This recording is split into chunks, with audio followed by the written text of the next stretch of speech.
Assalamualaikum warahmatullahi wabarakatuh. We are group 7 from 5G class of English Education Department, University of Singapore Bangsa Karawang. We would like to deliver our presentation entitled Integrating of Sociolinguistic Stuff and ELT. So we hope you can enjoy our presentation and happy studying. Okay, Assalamualaikum warahmatullahi wabarakatuh. My name is Eqy Yudha Asgara. In this occasion, I would like to tell you about what is the relationship between sociolinguistic and language learning. Okay, the next slide is what is sociolinguistic. According to Yasmin, sociolinguistic as the science of that investigates the aim and function of the language in society. It attempts to explain how language differ from one context to other across geographical border and how people in one context communicates with people in other contexts. According to Dunkley, sociolinguistics has become a very important role in science, and we have become aware the role of the language not just as a means of communication but also a creator of social identity. Sociolinguistics is an interesting and important art of language for teacher because it is deal with how the language is used and through of in the real world. Okay, before I answer the question, we should understand the meaning of sociolinguistic and language learning. I will describe the following. Okay, language is the turn to social interaction in every society, regardless of location and time world. Language and social interaction have a reciprocal relationship. Language shapes social interaction, and social interaction shape language. Learning language is getting through the teaching learning process indoor, outdoor, for formal and non-formal education. Teaching learning language, social, cultural context and variation of language should be considered because it is influenced by the success of the learning language. Next slide is the relationship sociolinguistic and language teaching. Language is the communication of thought and feeling through a system of subjective signals such as voice, sound, gesture, and written symbol, which is used by a nation, people, or other distinct community. On the other hand, society is a group of people relate to each other through present relationship or a large social grouping sharing the same geographical and vital territory, subject to same political authority and dominant cultural expression. Sociolinguistics is an integral part in the study of language is common and in the study of the impact of society upon language, so it is really important in the sphere of study language. So linguistics is the field of study having to do with the interaction of language and society, how all aspects of society have an impact on language and how language has an impact on society. According to Russell Harder, there are several social factors that correlate to language teaching. Perspective as follow. It's the next slide will be delivered. Okay, the slide 4 is why sociolinguistics is necessary in language teaching. Sociolinguistics is that branch of linguistics dealing with the influence of the society on language as vice versa. Under this branch, we deal with the problem page in learning of language, or to say how a language is occurred and also how a language is modified according to different social circumstances. To this, we also come into contact with the traditional value of a language, which otherwise would have remained unknown to us. So, sociolinguistics is an integral part in the study of language is common and the study in impact of society over language.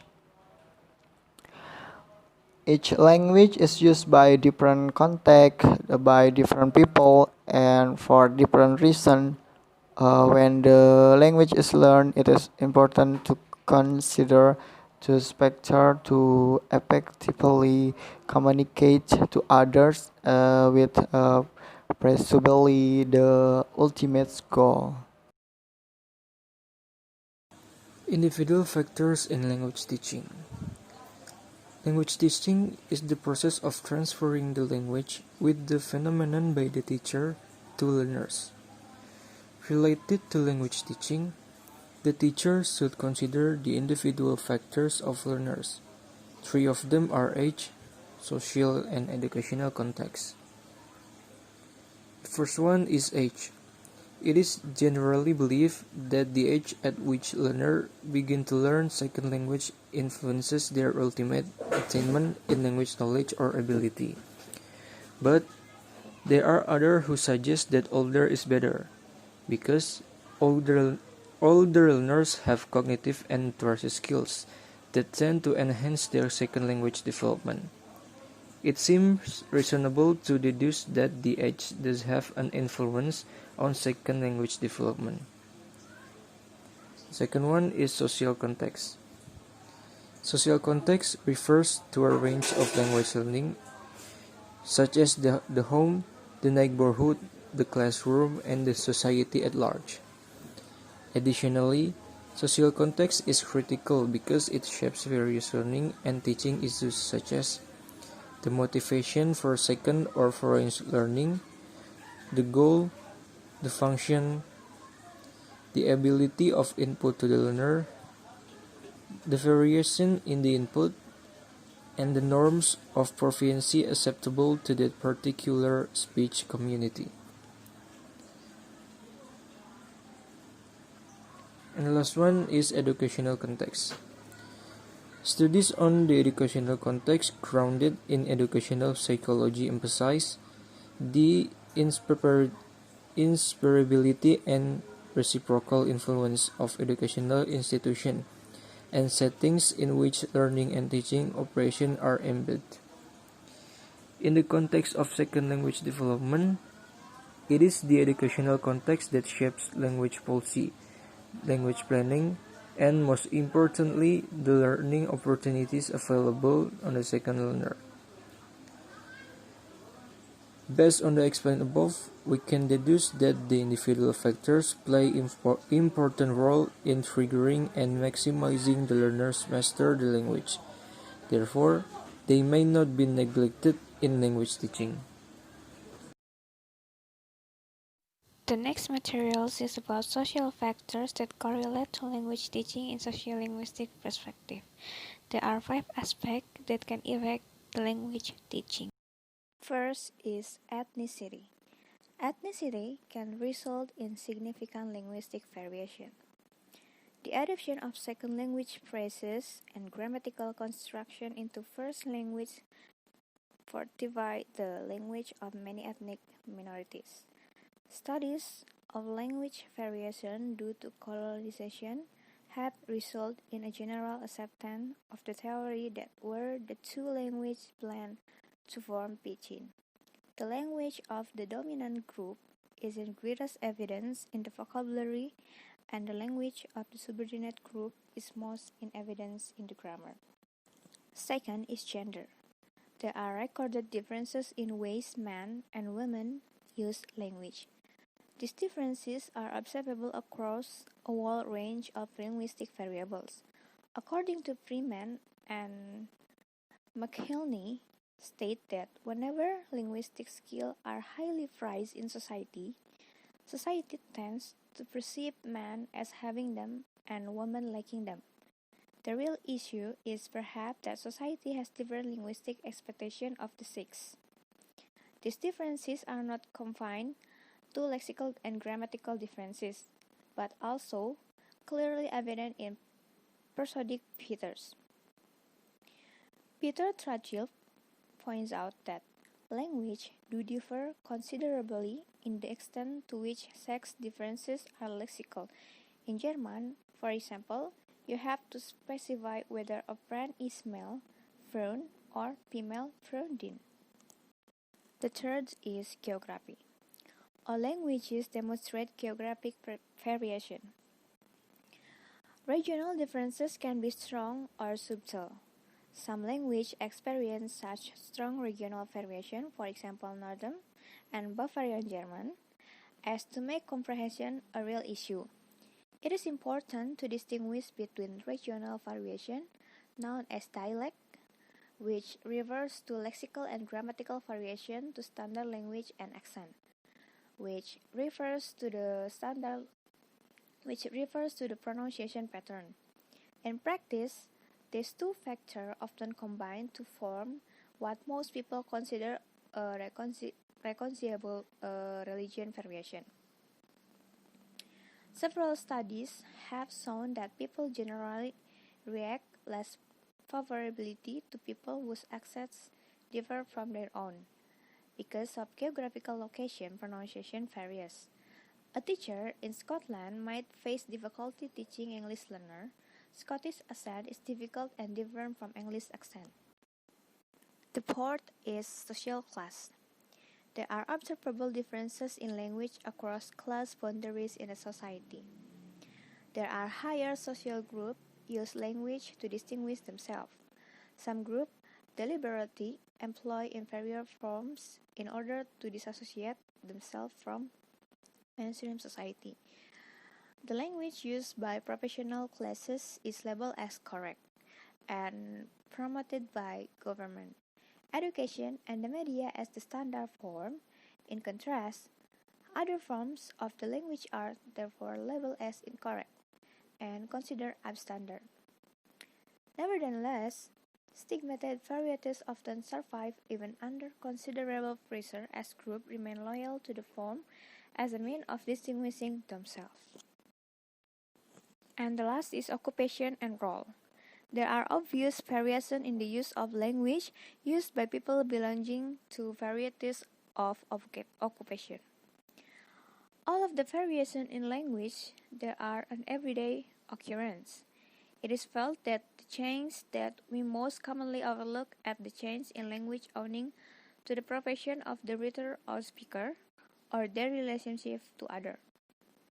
In their roles as cleric, advertiser, newscaster, journalist, doctor, politician, or taxi driver, thousands of people save their language to the role they are paid to perform. In language learning teaching world, ESP, or as we know, English for specific purposes, is connected with different professions like doctor, engineer, bankers, and many others. It has been found that there are obvious variations in the use of language used by people belonging to varieties of occupation. The influence of role is evident in the language of group of bulliers, school children and shop assistants, as well as politicians and sport commentators. The effect of role cannot, of course, be viewed in isolation from the context and the situation in which they occur. The next discussion of our material today is about sociolinguistics in ELT. So after we discussed previously about how sociolinguistics impact the language teaching, now we will go more specific into how sociolinguistics impact in English language teaching. So without further ado, let's just get started.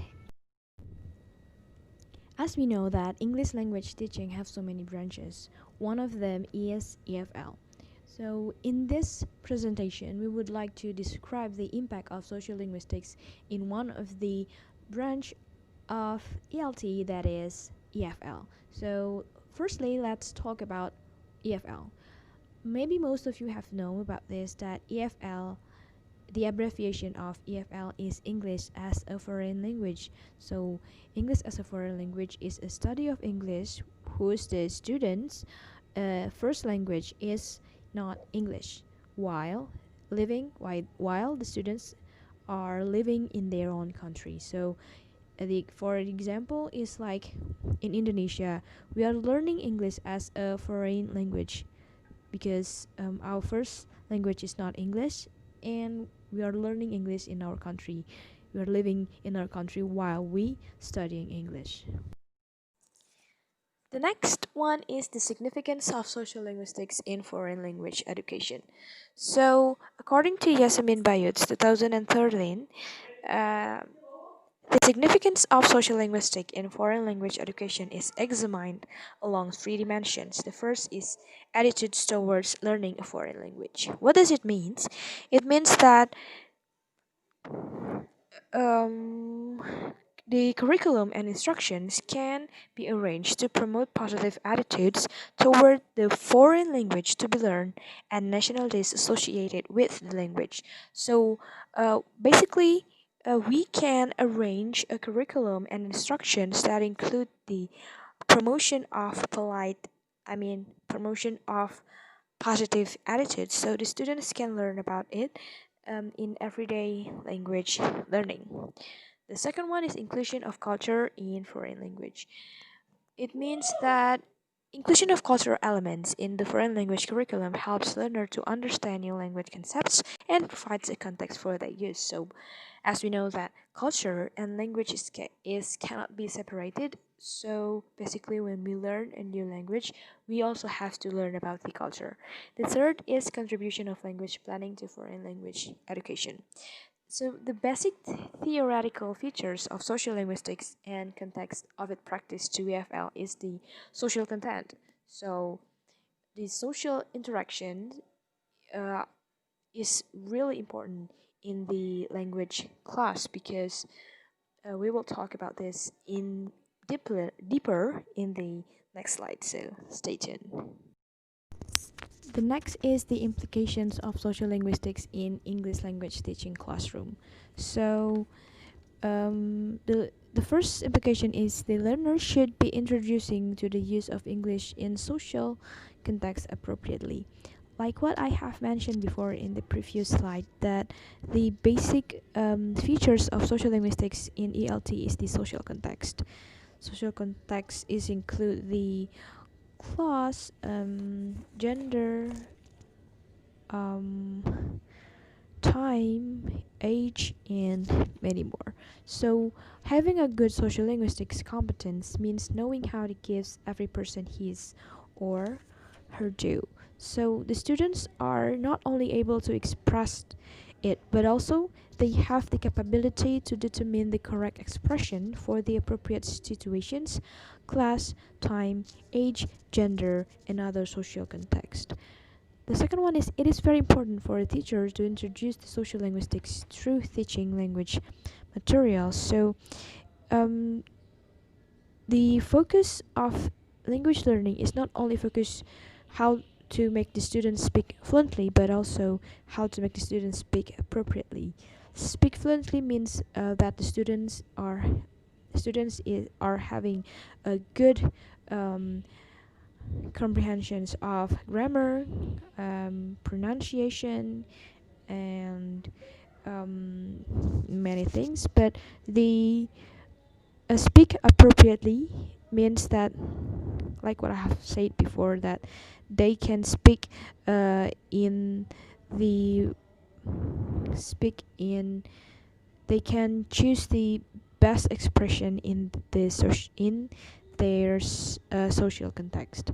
And the third is teacher have to determine all facets linked to use of a language, either speaking or written. So um, we have to the students have to understand that the language is used within different people in different country, and they have to consider the communication aspect, or they won't be really fluent in English.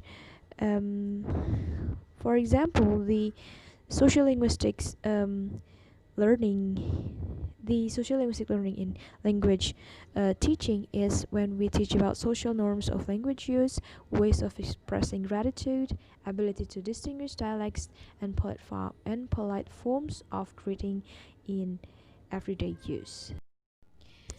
So in the last slide of this presentation, I would like to give an example of sociolinguistics in English as a foreign language teaching. So this is an example that I took from a research that talk about the sociolinguistics in EFL. So the research is generally talk about like identify a book or maybe two books in EFL that include the sociolinguistics. So the example is this is one of the activity in the books. So they teach the expressions for apologies and polite refusals with the activity of role play according to written scenario. So this is a listening activity.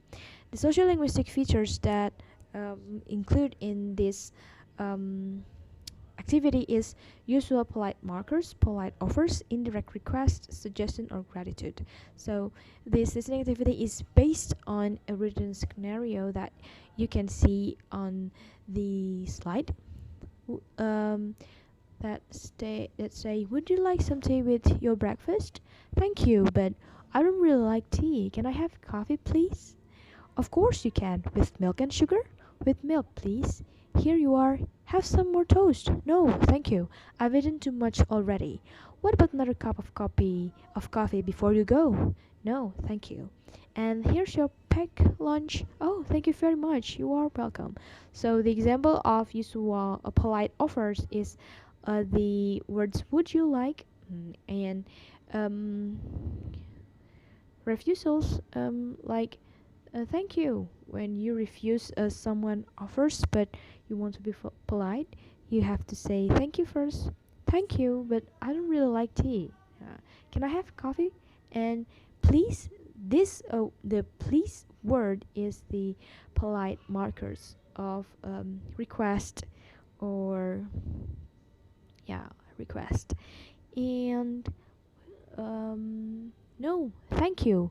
I've eaten too much already. So we always have to say thank you when we want to refuse something with refuse something or refuse someone's offers politely. And um, always say thank you when people do help you or do something kind to you.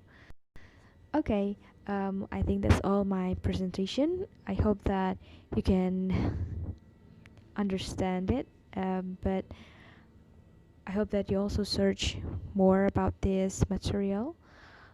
If you have some questions, maybe we can discuss it later. So that's all from us. Thank you very much for your attention. We are from the 5G class, the 7th group. We would like to say thank you and we apologize for all our mistakes in doing this presentation. Okay, that's all from us. Assalamualaikum warahmatullahi wabarakatuh.